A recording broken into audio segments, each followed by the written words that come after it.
ఇదిగో నా తండ్రి, అనేకమైనటువంటి పరిస్థితులను మేము ఎదుర్కొని గత సంవత్సరం అయినప్పటికీ నా తండ్రి మమ్మల్ని మీ కృప ద్వారా ఉచితమైన ప్రేమ చేత మమ్మల్ని కాచి కాపాడారని బట్టి మీకే స్తోత్రాలు తండ్రి.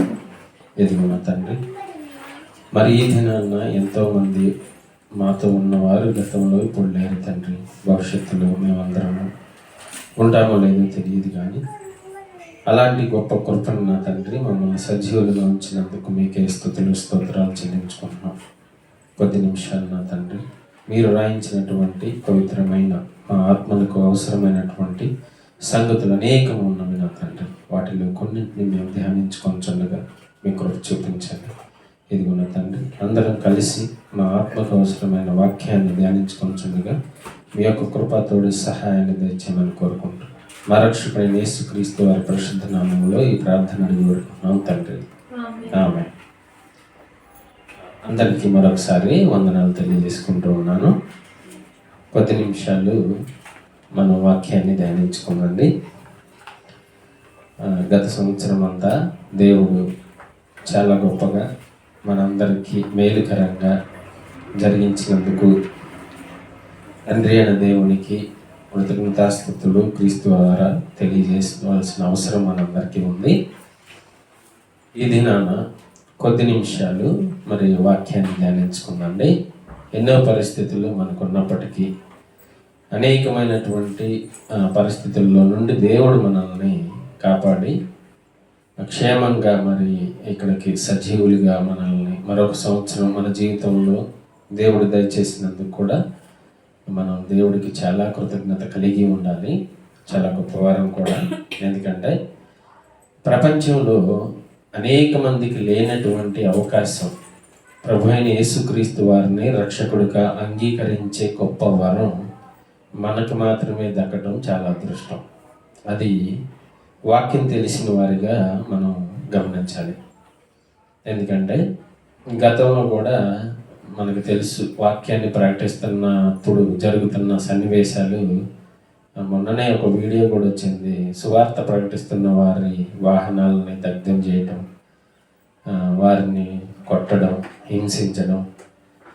ఇప్పుడు ఉన్నటువంటి ఆధునిక టెక్నాలజీలో కూడా ఇది జరుగుతుందంటే నిజంగా మనిషి తన గురించి కంటే కూడా దయ్యం గురించి ఎక్కువగా ఆలోచించటం వలన ఇది జరుగుతుంది. ఎందుకంటే కేవలం మనిషి గురించి మనిషి ఆలోచించుకున్నా కూడా చేయలేడు. ఇప్పటి వరకు సాటి మనిషి నా పక్కన ఉన్నవాడే కదా, అసలు నేను ఎందుకు కొట్టాలి, నాకేం శత్రువు, అంతే కదా. ఎవరో రోడ్డు మీద ఏదో మాట్లాడుకుంటా వెళ్తుంటారు. జనరల్గా మనం వాళ్ళని పట్టించుకోము. ఒకవేళ తెలిసినా కూడా వాళ్ళు మనలాగే మనుషులు అని మనం ఆలోచిస్తాం. కానీ ఎవరో అన్నోన్ పర్సన్స్ని మనం అటాక్ చేయడం అనేది మన నిజంగా నాకు తెలిసి అయితే పిచ్చి వాళ్ళు అలా చేస్తారని నేను అనుకుంటాను. మీకు తెలుసా, మానసిక వికలాంగులు ఉంటారు, అవునా? వాళ్ళకి రిలేషన్స్ కానీ మనిషి ఏమైనా కొట్టకూడదు తిట్టకూడదు అని ఏమి ఉండదు. మీరు గమనించారు లేదు, వాళ్ళకి మైండ్ సరిగా ఉండదు కాబట్టి వాళ్ళు పక్కన వాళ్ళని ఏమంటున్నారో కూడా తెలియదు, కొడతారు, తిడతారు, ఎలాంటి గాయపరచడానికి కూడా వెనకాడరు. అలాంటిది ఇప్పుడు జరుగుతుంది సమాజంలో. సువార్త చెప్పేవారి విషయంలో అలాంటిది సమాజంలో ఉన్న వాళ్ళు చేస్తున్నారు. అదే కదా మన జరిగిన ఒక సంఘటన, ఏదో బేతేల్ వాళ్ళ హెబ్రోన్ వాళ్ళు వెళ్తే వాళ్ళ వెహికల్ని కొట్టడం, మరి వాళ్ళని కూడా గాయపరచడం జరిగింది. ఇది ఇప్పుడే కాదు, మొదటి శతాబ్దంలో అపోస్తులైన పౌలు గారు చేసేటప్పుడు కూడా జరిగింది. మీకు తెలుసలేదు? అపోస్తుల కార్యాలు మనం ఒక ఆ సందర్భాన్ని చూద్దాం. అపోస్తుల కార్యాల్లో ఆ సందర్భం ఉంటుంది. మనం ఒకసారి అది జ్ఞాపకం చేసుకొని ముందుకెళ్తాం. 14వ అధ్యాయములో ఒక అల్లరి జరుగుతుంది. మీరు బాగా గమనిస్తే ఒక అల్లరి జరుగుతుంది. అది మనం గమనించాలి. అది ఏం జరుగుతుందో ఒకసారి చూద్దండి. 14వ అధ్యాయము ప్రారంభ వచనంలో ఒకసారి చూడగలిగితే, ఇకోనియలో అనే ఒక ప్రాంతం ఉంది. అందులో జరిగింది ఏంటంటే, వారు కూడి సమాజ మందిరంలో ప్రవేశించి తేటగా బోధించినందున ఏం జరుగుతుందంటే సమాజంలోకి ఎంటర్ అయ్యి వాక్యాన్ని బోధిస్తున్నారు.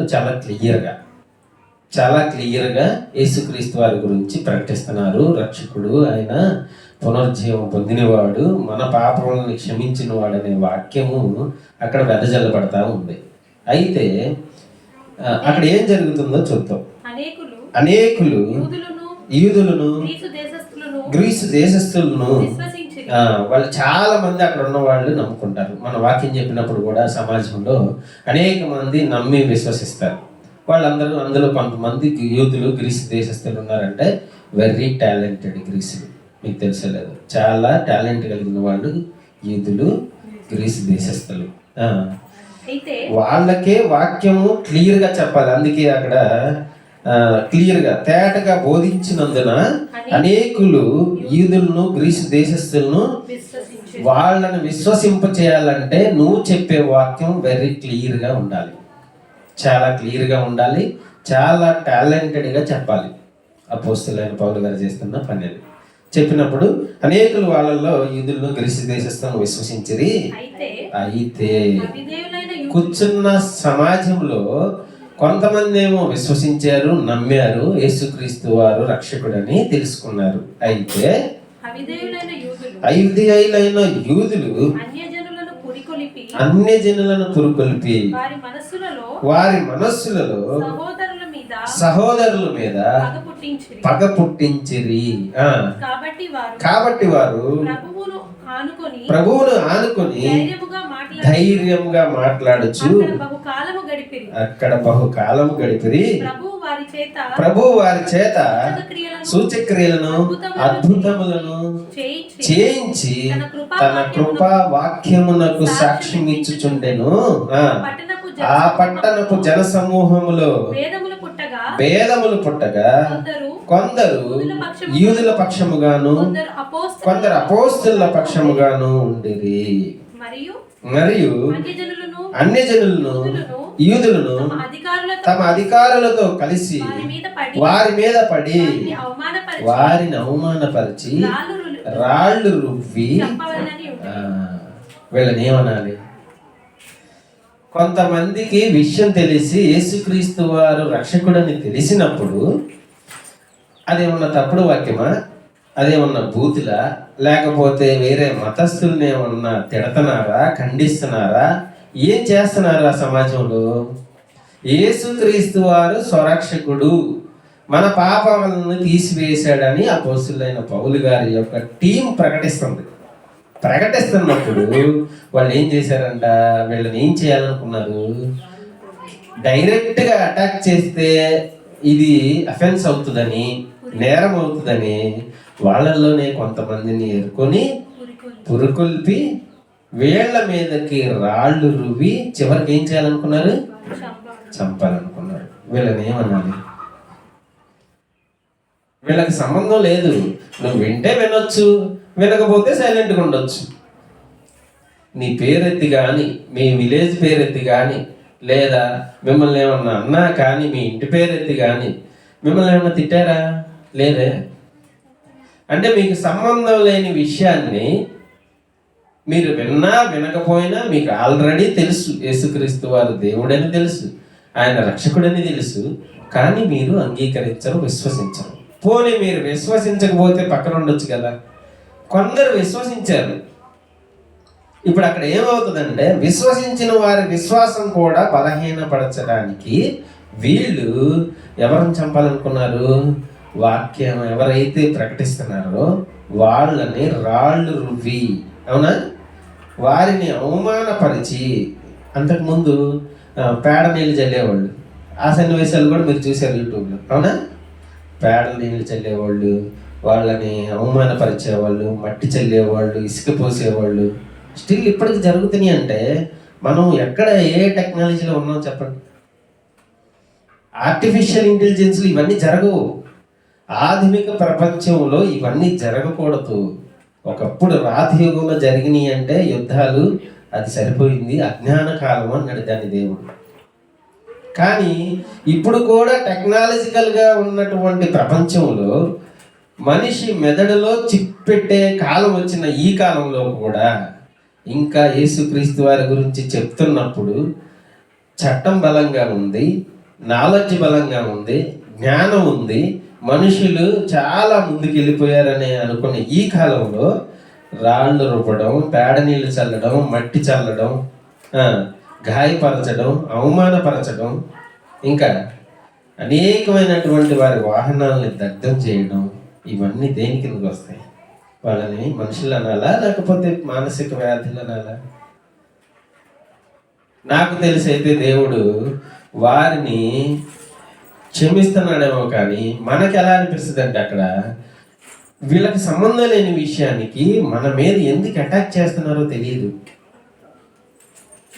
నువ్వు వినొచ్చు, వినకపోవచ్చు, నీకు అవసరం లేదు కదా. నీకు అవసరం లేకపోతే సైలెంట్గా ఉండొచ్చు కదా, ఎందుకు గాయపరచాలి? అనేక మంది నమ్ముకునే వాళ్ళు ఉన్నారు, అనేక మంది మారేవాళ్ళు ఉన్నారు అక్కడ. అంటే యేసుక్రీస్తు వారిని ప్రకటించకూడదు. ఇప్పుడే కాదు, ఇది సుమారుగా 1వ శతాబ్దంలో రాయబడిన సందర్భం. అపోస్తులైన పౌలు గారి యొక్క టీం చేస్తున్న పనిలో వాళ్ళకి ఎదురైనటువంటి సందర్భం. మనం అనుకుంటాం ఇప్పుడేదో మనకు కొత్తగా జరుగుతున్నాయి, ఇది ఒక వింత విచిత్రం అనుకుంటామేమో. కాదు, ఇది ఎప్పుడో జరిగింది. అంటే యేసుక్రీస్తు వారిని ప్రకటించాలంటే రాళ్ల దెబ్బలైనా చావుకైనా సిద్ధమై వెళ్ళాలి అనే సందేశాన్ని అపోస్తలుడైన పౌలు గారు మనకి ఇస్తున్నాడు. అంత మాత్రమే కాదు, వీళ్ళు ఇంకేం చేశారో తెలుసా? మరొక సందర్భాన్ని మనం చూడగలిగితే ఇదే అపోస్తలుల కార్యముల్లో మనకు కనబడతా ఉంటది. 19వ అధ్యాయంలో మరొక సందర్భం ఉంటుంది. 19వ అధ్యాయము 21వ వచనాన్ని మనం ఒకసారి చూడగలిగితే 21వ వచనం నుంచి ఇలాగ జరిగిన తర్వాత పౌలు మాసిదోనియా అకయా దేశముల మార్గమును వచ్చి యెరూషలేమునకు వెళ్ళవలనని మనస్సులో ఉద్దేశించి నేను అక్కడికి వెళ్ళిన తర్వాత రోమా కూడా చూడవలనని అనుకొనెను. అప్పుడు తనకు పరిచర్య చేయు వారిలో తిమోతి, ఎరస్తు అను వారి ఇద్దరిని మాసిదోనియాకు పంపి తాను ఆసియాలో కొంతకాలం నిలిచి ఉండెను. ఆ కాలమందు క్రీస్తు మార్గమును గురించి చాలా డిస్టర్బెన్స్ జరిగిందంట అక్కడ. ఆ కాలంలో ఏం జరిగిందంట? క్రీస్తు యొక్క మార్గం గురించి చాలా అల్లరి డిస్టర్బెన్స్ జరిగింది అక్కడ. యేసుక్రీస్తు వారి గురించి ఎందుకు డిస్టర్బెన్స్ జరగాలి అసలు? ఆయన కూడా మనలాగే భూమి మీద ఒకవేళ వేరే శక్తి రూపంలో పుట్టుంటే ఇదేదో వింత వస్తువో లేదా వింత ఆకారమో అని అనుకోవాలి కదా సమాజం. కానీ మన కోసం నరుడిగా భూమి మీద పుట్టిన వ్యక్తి గురించి అల్లరి, కలిపిలి, డిస్టర్బెన్స్ సమాజంలో ఆయన ఉండకూడదు. ఆయన గురించి ఏం చెప్పకూడదు, ఆయన గురించి మారకూడదు, ఆయన నమ్ముకోకూడదు. చాలా అల్లరి జరిగింది. ఎవరు అల్లరి చేసిన వాళ్ళు? ఎలాగనగా దేమేత్రి అని ఒక కంసాలి అర్తమీదేవికి వెండి గుళ్ళను చేయించడం వలన ఆ పని వారికి మిగులు లాభం కలిగి చేయుచుండెను. అతడు వారిని అట్టి పని చేయు ఇతరులను గుంపు కూర్చి, అయ్యారా ఈ పని వలన మనకు జీవనము బహు బాగుగా జరుగుతున్నదని మీకు తెలియను. అయితే చేతులతో చేయబడినవి దేవతలు కావని ఈ పౌలు చెప్పి ఎఫెసులో మాత్రమే కాదు దాదాపు ఆసియా అందంతటా బహుజనమును ఒప్పించి త్రిప్పి ఉన్న సంగతి మీరు చూచియు విని ఉన్నారు. అపోస్తలుడైన పౌలు గారు ఏం చేస్తున్నారంటే, మీరు చేసుకునే విగ్రహము దేవుడు కాదు. ఎంత స్పష్టంగా చెప్పాడో, ఎంత క్లియర్గా చెప్పాడో అర్తమీదేవి గురించి. ఇప్పుడు చెప్తాం మనం చెప్పగలమా? చెప్పలేము. అది చట్ట విరుద్ధం అని ప్రకటించారు. మన చేతితో చేసినవి దేవుళ్ళు కాదు అని ఒక మాట అన్నాం అనుకోండి, అసలు అనకుండానే యేసుక్రీస్తు వారి గురించి డిస్టర్బెన్స్ జరుగుతుంది. ఏంటి సువార్త మన పని మనం చేసుకొని సువార్త ప్రకటిస్తేనే డిస్టర్బెన్స్, అల్లరి, గొడవలు, మన మీద రాళ్ళు ఇవ్వడం, చంపడం, ఆ, ఇవన్నీ జరుగుతున్నాయి. కానీ ఎందుకు ఇవన్నీ జరుగుతున్నాయి అంటే మీకు ఒక విషయం చెప్తాను. ఇప్పుడు ఏదైతే దేవాదాయ శాఖ లేదంటే ఉంది కదా, ఎక్కువ ఆదాయము దేని మీద వస్తుంది అనుకుంటున్నారు? దేని మీద వస్తుంది? ఎందుకు వీళ్ళందరూ పోరాడుతున్నారు? వీళ్ళ ధర్మం కోసం కాదు. మీకు తెలుసో లేదు సీక్రెట్, వీళ్ళ ధర్మం కోసం కాదు. ఈ గవర్నమెంట్ వచ్చిన తర్వాత ఎస్పెషల్లీ ప్రతి ఒక్క హరిజన గిరిజన వాడలలో ఏం పెట్టాలనుకున్నారు వాళ్ళు? తెలుసా తెలీదా? గుడి కట్టాలనుకుంటున్నారు. అది చట్టం చేయలేదు, ఇంకా చేస్తారు భవిష్యత్తులో. అంటే వాళ్ళు చేతితో చేయబడిన దేవుణ్ణి మేము పూజించడం మాత్రమే కాదు, ఎవరైతే ఎక్కువ మంది నమ్ముకుంటున్నారో అదే దేవుడు కాబట్టి మా దగ్గర మాత్రమే కాదు, దేవుడు అనే ఆయన్ని మీ దగ్గర కూడా ఉంచాలి అని మన ప్రాంతంలో హరిజన గిరిజన వాడలలో వాళ్ళ విగ్రహాలు పెట్టడానికి సన్నాహాలు జరుగుతున్నాయి. ఇప్పుడే కాదు, ఇది అప్పటి నుంచి జరుగుతుంది. ఎందుకు? దానివల్ల వాళ్ళకు వచ్చే ఆదాయము అంత ఇంత కాదు, చాలా ఎక్కువ. మన ఊరికే డబ్బులు ఏమంటే ఇస్తామా? ఏమో. గుడి కడుతున్నానంటే ఖచ్చితంగా ఇస్తాం. తిరుపతికి రోజుకు 3 కోట్లు 4 కోట్ల ఆదాయం వస్తుంది. ఎందుకు? దేవుడు ఉన్నాడని, అంతే కదా. అలాగే ఇక్కడ కూడా గుడి ఉందనుకోండి, దానికి వస్తుందా రాదా ఆదాయం? వస్తుంది. వాస్తవానికి ధర్మం కోసం పోరాడే వాళ్ళకి అవి అవసరం లేదు. ధర్మం కోసం పోరాడుతున్నాం అనుకొని ఇవన్నీ ఏర్పాటు చేసి ఆదాయాన్ని పెంచుకోవాలి. ఎప్పుడైతే మనం చర్చి యేసుక్రీస్తు వారికి ఇవన్నీ అవసరం లేదు, ఆదాయంతో సంబంధం లేదు, నువ్వు మాత్రమే కావాలని చెప్పిన ఒకే ఒక్క దేవుడు యేసుక్రీస్తు వారు. ఏ కట్టడము అవసరం లేదు, నువ్వే ఒక కట్టడం నాకు, నువ్వే ఆలయము అని చెప్పిన ఒకే ఒక్క దేవుడు యేసుక్రీస్తు వారు. కాబట్టి ఏ డబ్బులు నాకు అవసరం లేదు అని చెప్పిన ఒకే ఒక్క వ్యక్తి యేసుక్రీస్తు వారు. కాబట్టి ఇవన్నీ చెప్పి మనుషులను మారిస్తే ఎలాగా? మారిపోతాం కదా మనం. మారిపోయి మంచిగా మనుషుల్లాగా ఆలోచిస్తామని ఇవన్నీ చేయకూడదు. ఇవి కూడా తీసుకొచ్చి అక్కడ పెడితే వాళ్ళకి ఇది లాభకరమైన పని. అందుకే అన్నాడు కదా, ఈ పని వలన మనకు జీవనము బహుగా జరుగుతున్నది. ఇక్కడ మాత్రమే కాదు, వాళ్ళు ఏమని ప్రకటించారో తెలుసా? 27వ వచనంలో, మరియు ఈ మన వృత్తి యందు లక్ష్యము తప్పిపోవటయే గాక మహాదేవి అయిన అర్తమీ దేవి యొక్క గుడి కూడా తృణీకరింపబడి ఆసియా యందంతటను భూలోకమందును ఇప్పుడు గంట అర్తమీ దేవి ఎక్కడ పూజింపబడుతుందంట అంటే భూలోకం మొత్తం ఆమెనే పూజిస్తున్నారని చెప్తున్నాడు ఆయన. ఈమె యొక్క గొప్పతనము తొలగిపోవునని భయము తోచుచున్నదని వాళ్ళని ఏం చేశాడంటే రెచ్చగొట్టేశారు. మనకి ఈ పని లాభము, అసలు దేవుణ్ణి చేయడం అంటే మామూలు విషయమా? మనం దేవుణ్ణే చేస్తున్నాం. మనం చేసేది మామూలు పని కాదు, దేవుణ్ణి తయారు చేస్తున్నాము. ఈ దేవుడు, ఈ దేవి భూలోకమందంతటా పూజింపబడుతున్న దేవి అని వీళ్ళు ఏం పబ్లిసిటీ చేస్తున్నారంటే ఆమె భూలోకం మొత్తానికి దేవి అని పబ్లిసిటీ చేస్తున్నారు. మీ ఊరు ఒక్కళ్ళకే దేవుడు అంటే నమ్ముతాము మనం? నమ్మము. మీ ఊరు దేవుళ్ళే, ఈ ఊరికి కాదు కదా అని అంటారని ఎంత తెలివిగా ప్రకటిస్తున్నారంటే వాళ్ళని డిస్టర్బ్ చేస్తున్నారంటే ఈ దేవి భూలోకమందంతటా ఏముందంట? పూజింపబడుతుందంట అని వీళ్ళు చెప్తున్నారు. ఎవరు వీళ్ళు? ఆ పని చేసే కంసాలి. ఆ విగ్రహం అంట, ఆ దేవి అంట భూలోకమందంతటా పూజింపబడుతుందని ఆవిడ్ని డిస్టర్బ్ చేస్తున్నారు వీళ్ళు. ఎవరు? అపోస్తలుడైన పౌలు గారి టీము. ఈ టీము మమ్మల్ని మా దేవాదాయ శాఖని డిస్టర్బ్ చేస్తున్నారు. అది దేవాదాయ శాఖే అవుతుంది, దానికి వచ్చే ఆదాయం అంతా వీళ్ళ కిందే ఉంటుంది. డిస్టర్బ్ చేస్తున్నారు కాబట్టి వీళ్ళు ఉండకూడదు. ఆ టీంలో ఎవరెవరు ఉన్నారో కింద చెప్తాడు. 29వ వచనం. పట్టణం బహు గలిబిలిగా ఉండెను, మరియు వారు పౌలుతో ప్రయాణమై వచ్చిన మాసిదోనియా వారైన గాయిను అరిస్తర్కును పట్టుకొని దొమ్మిగా వాళ్ళని ఏం చేశారంటే గట్టిగా పట్టుకొని తీసుకెళ్ళి నాటకశాలలో చొరపడ్డారు. వాళ్ళు పట్టుకున్నారు. వాళ్ళు ఏమని చెప్తున్నారు?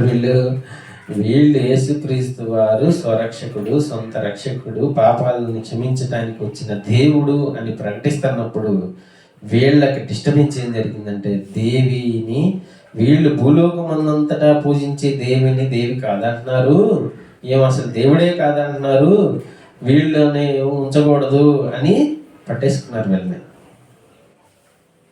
ఇది ఎక్కడ జరుగుతుంది అనుకుంటున్నారు? మాసిదోనియా ప్రాంతంలో. మీకు ఒక అద్భుతమైన విషయం చెప్పడానికి ఇదంతా చెప్పాను. మాసిదోనియా అనే ప్రాంతానికి ఒక స్పెషల్ ఉంది. అందులో మిషనరీస్ ఎక్కువ. అందులో ఒక ఆయనే గాయి అరిస్తర్కు. పౌలు గారితో పాటు పౌలు గారు కూడా చేశాడు మిషనరీ, మీరు అనుకుంటున్నారు లేదు. ఆయన కేవలం వాక్యాన్ని మాత్రమే ప్రకటించలా, ఆయన ఒక మిషనరీ సేవ చేశాడు. అది మీకు ఇప్పుడు చూపించబోతున్నాను. 20వ అధ్యాయము ఆయన ఎలా చేశాడో చూడండి. 20వ అధ్యాయము అదే అపోస్తల కార్యములు 33-34. ఎవని వెండినైనను బంగారమునైనను అపోస్తలుడైన పౌలు గారు ఏం చేశాడంట?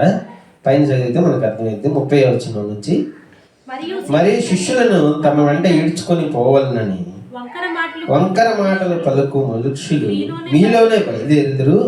కావున నేను 3 సంవత్సరములు రాత్రింబగళ్ళు కన్నీళ్లు విడిచుచు ప్రతి మనుష్యునికి మానక బుద్ధి చెప్పిదినని మీరు జ్ఞాపకం చేసుకొని మెలకుగా ఉండుడి. ఇప్పుడు దేవునికి ఆయన కృపా వాక్యమునకును మిమ్మును అప్పగించుచున్నాను.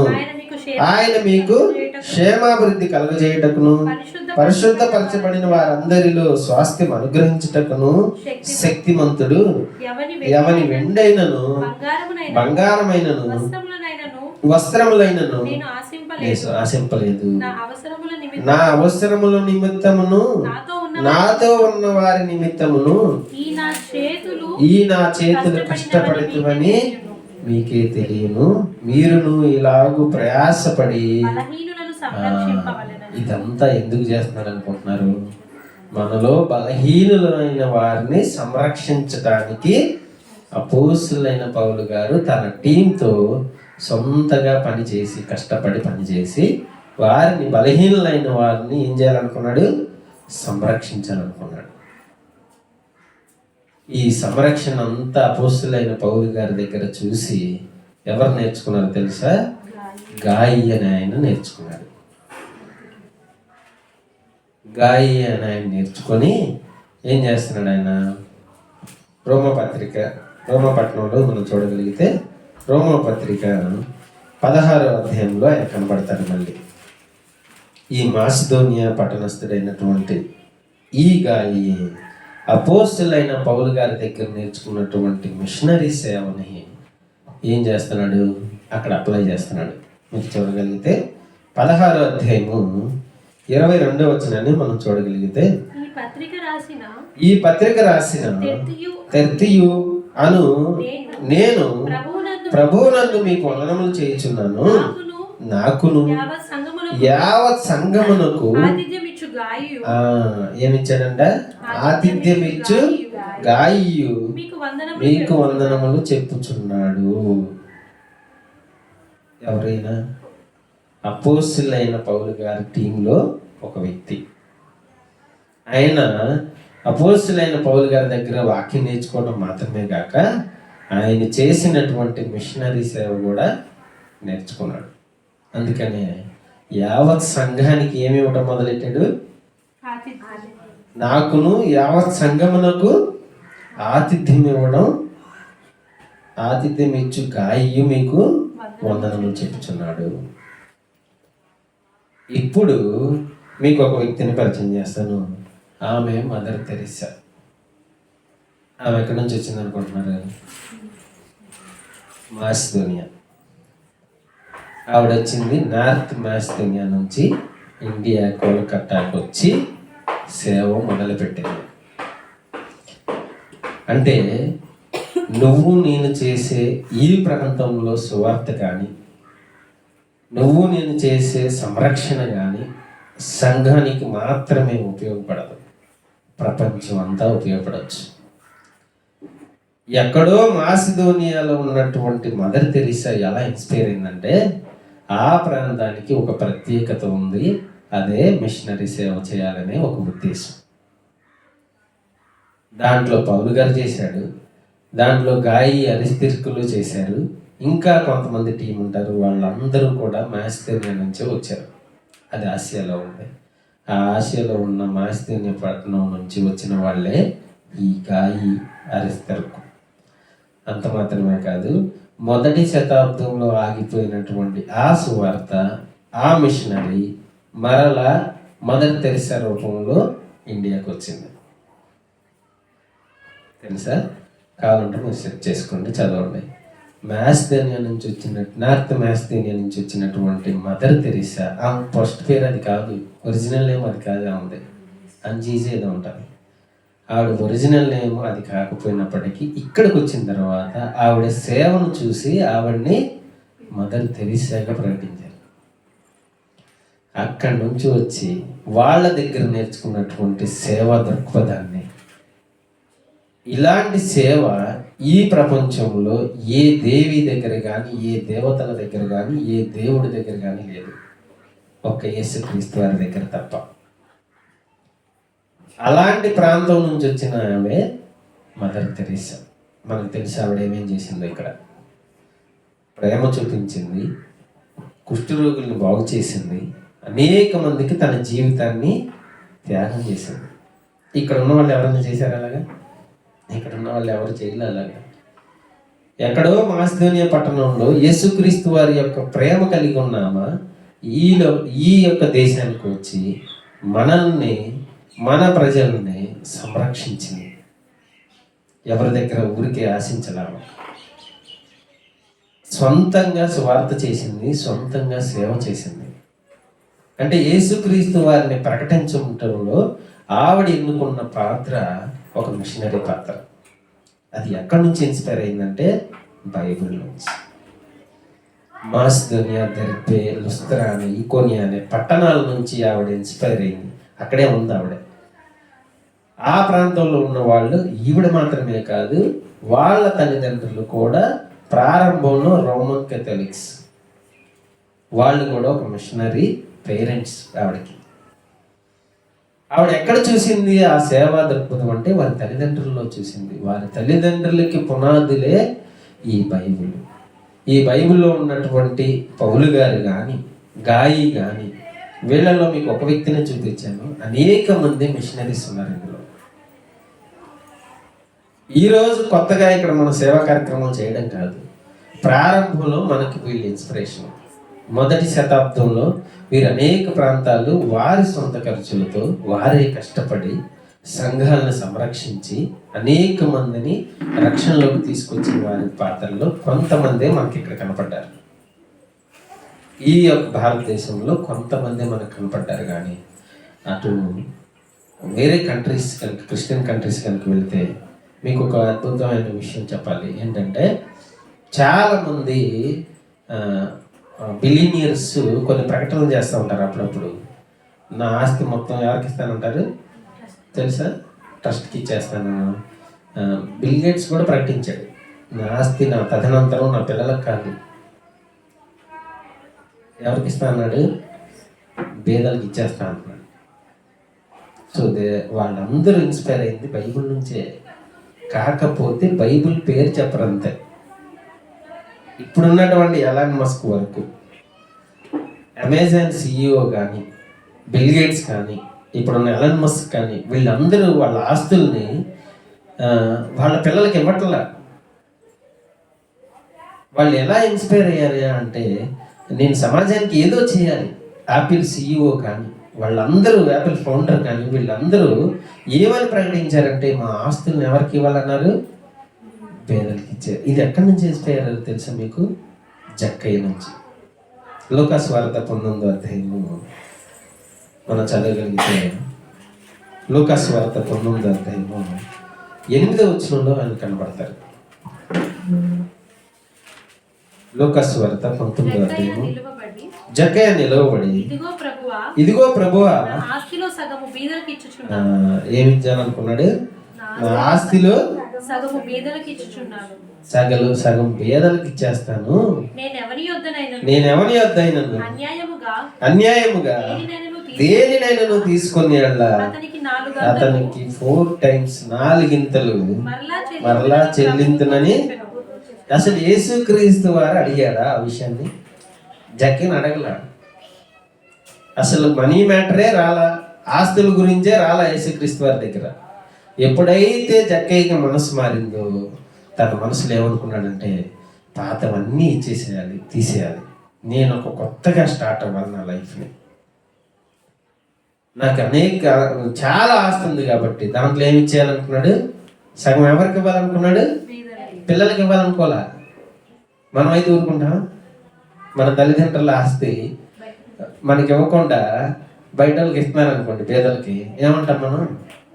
ముందు నీకు ఉందా అసలు? అవునా కదా? అసలు ఊరుకుంటామా మనం? మన ఆస్తి కనుక పేదలకి ఇవ్వటం స్టార్ట్ చేస్తే మనం ఊరుకుంటామా? అసలు ఊరుకోం. కానీ నిజంగా అతను మనసు మారినవాడు, సేవ చేయాలనుకున్నవాడు జక్కయ్య ఏమన్నాడంటే, నా ఆస్తిలో భాగం పేదలకు ఇచ్చేసేస్తాను. నేను ఎవరికాడైతే ఒకవేళ అన్యాయంగా తీసుకున్నానో వాళ్ళకి 4 times ఇచ్చేయాలనుకున్నాను. ఈయన ఎక్కడ ఇన్స్పైర్ అయ్యాడో తెలుసా? పాత నిబంధనలు ఇన్స్పైర్ అయ్యాడు. మీకు బాగా తెలీదు, యూదులు కానీ ఇజ్రాయలీలు కానీ వాళ్ళకి కొన్ని బేసిక్ థింగ్స్ తెలుసు. దేవుడికి ప్రథమ ఫలం ఇవ్వాలి, దేవుడికి 10వ వంతు ఇవ్వాలి, నాలో భాగంగా ఆయన ప్రకటించాలి.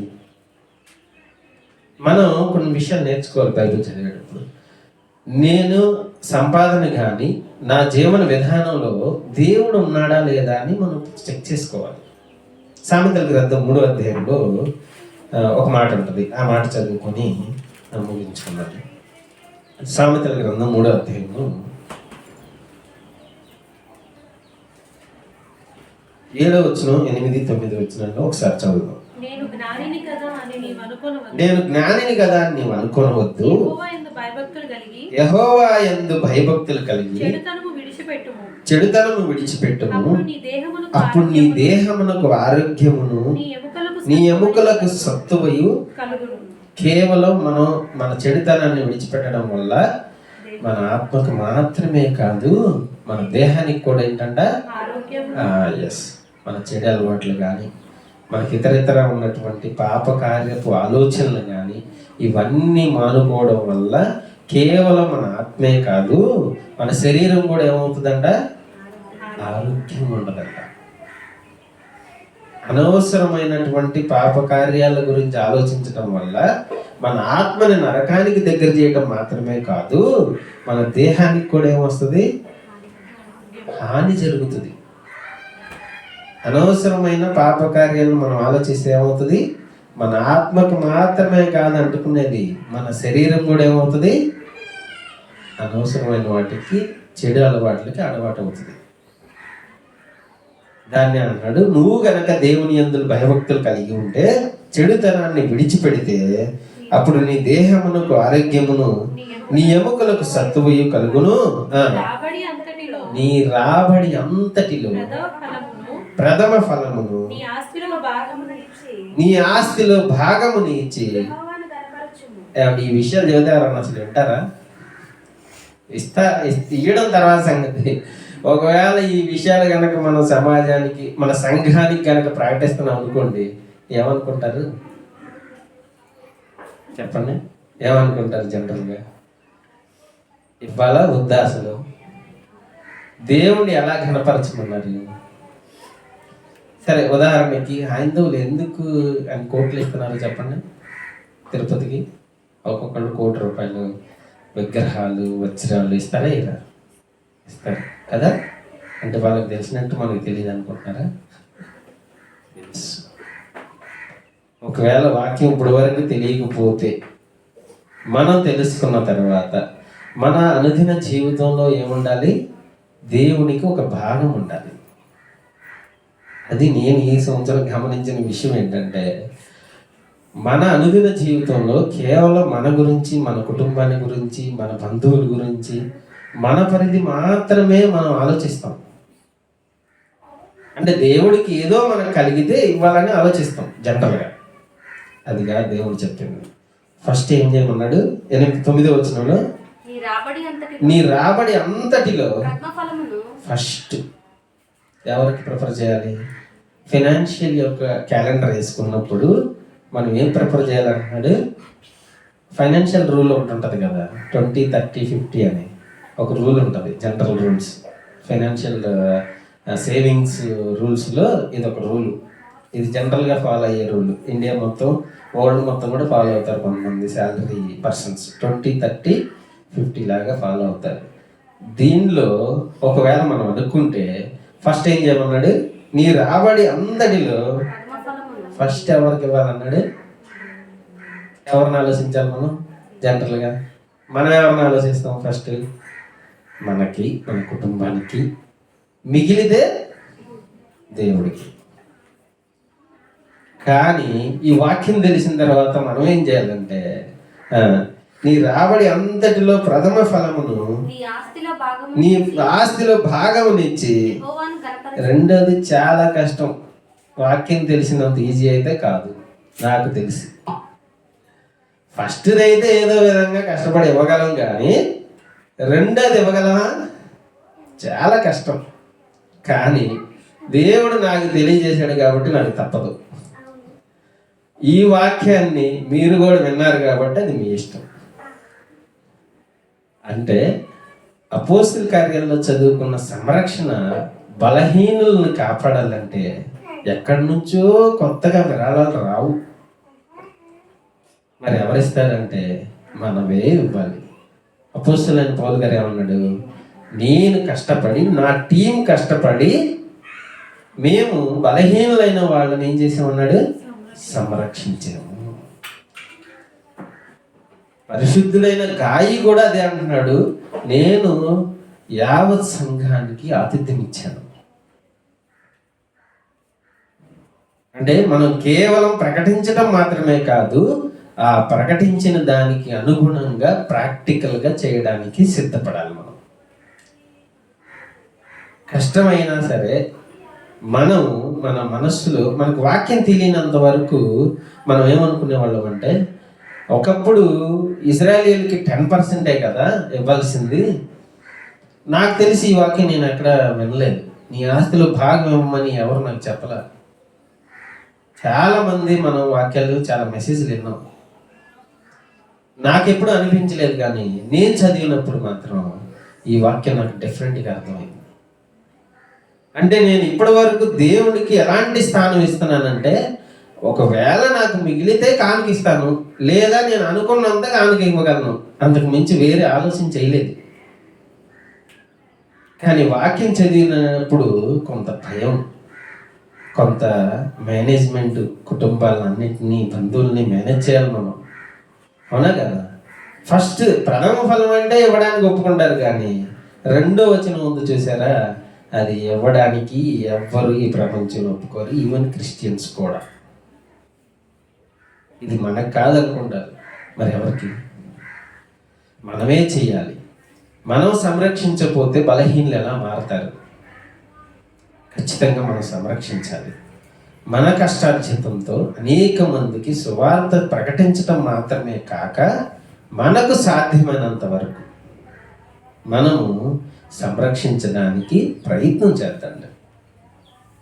ఇది నాకు తెలిసిన విషయం. నేను చదువుకున్న దేవుడు మన ద్వారా ఈ విషయాలన్నీ తెలియజేస్తున్నాడంటే ఖచ్చితంగా మనకు పని ఉంది.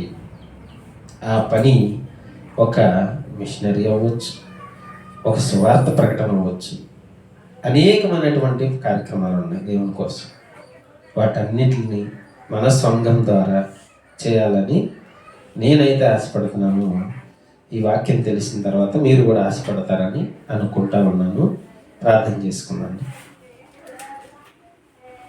పరిశుద్ధుడా, ప్రేమ కలిగిన తండ్రి, మీ ఉన్నతమైన నామమునకు స్తుతులు స్తోత్రాలు చెల్లిస్తున్నాను. ఇదిగో నా తండ్రి, అనేకమైన భయంకరమైన పరిస్థితుల్లో ఈ లోకంలో, మరి ముఖ్యంగా మా ప్రాంతాల్లో జరుగుతున్నప్పటికీ మమ్మల్ని వాటన్నిటి నుంచి కాపాడి మీ కృప చేత, మీ ప్రేమ చేత మమ్మల్ని రక్షించారు. అందుని బట్టి మీకే స్తుతులు స్తోత్రాలు చెల్లిస్తున్నాను. ఇదిగో నా తండ్రి, విన్న వాక్యం పట్ల నా తండ్రి మేము వినయంతో ఆ వాక్యాన్ని అంగీకరించి మా ఆత్మలకు అవసరమైనటువంటి అనేక సంగతులు మీరు రాయించారు. అందుని బట్టి మీకే స్తుతులు స్తోత్రాలు. ఈ ఆరాధన అంతట్లో నా తండ్రి మీకే ఘనత మహిమ రావాలని మేము ప్రార్థించుకుంటున్నాం. ఇదిగో నా తండ్రి, తర్వాత జరగనున్నటువంటి వాక్య పరిచర్యలో మీరు తోడుగా ఉండండి. ఇదిగో నా తండ్రి, భారంతో ఈ సంఘాన్ని నా తండ్రి నడిపిస్తున్నటువంటి ఆనందన్నయ్య గారికి, కుటుంబానికి మీరు తోడుగా ఉండండి. మీ కృప చూపించండి. మీ ప్రేమ చేత నా తండ్రి మరింతగా పురుకొల్పినందుకు మీకే స్తుతులు స్తోత్రాలు చెల్లిస్తున్నాం. ఈ సంఘాన్ని, ఈ యొక్క వాక్యాన్ని నా తండ్రి, ఈ యొక్క పరిచర్యని ముందుకు తీసుకెళ్తున్నందుకు మీకే స్తుతులు స్తోత్రాలు చెల్లిస్తున్నాం. ఇంకనూ మనోధైర్యాన్ని, ఆర్థికపరమైనటువంటి పరిస్థితులను నా తండ్రి మీరే ముందుకు తీసుకెళ్ళండి. మీ కృప ద్వారా భద్రపరిచి, ఇదిగో నా తండ్రి ఆరోగ్యాన్ని, నా తండ్రి మంచి ఆలోచనని, ఆయుష్ని మీ చిత్త ప్రకారంగా జరిగించమని మా రక్షకుడైన యేసుక్రీస్తు వారి పరిశుద్ధ నామంలో ఈ ప్రార్థన అడిగి వేడుకుంటున్నాం తండ్రి. ఆమేన్.